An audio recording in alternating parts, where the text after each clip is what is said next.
Comment se déroule la synthèse des protéines? La synthèse des protéines se déroule sous deux grandes étapes, notamment la transcription de l'ADN en ARN messager et la traduction de l'ARN messager en protéines. Tout d'abord, la transcription. Elle se déroule dans le noyau cellulaire en présence de l'ADN. Voici donc comment réaliser une transcription.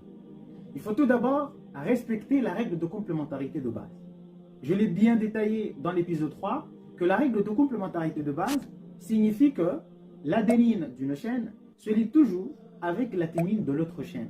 Et il est de même entre guanine et cytosine. Deuxième consigne, il faut remplacer tout ce qui devait être thymine par l'uracile. Pour que tu comprennes davantage, voici donc un exemple. Ici, je présente un fragment d'ADN avec ces deux brins.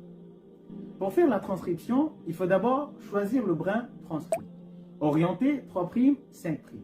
L'orientation 3', 5' est formée par TAC, GAC, CAC, CTC, TCC, ATT.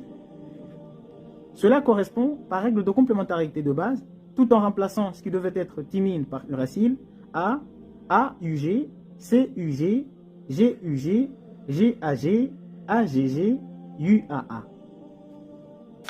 Une fois l'ARN messager transcrit, elle se dirige vers le cytoplasme pour être traduit par les ribosomes. Ce qui nous ramène à notre deuxième étape, la traduction.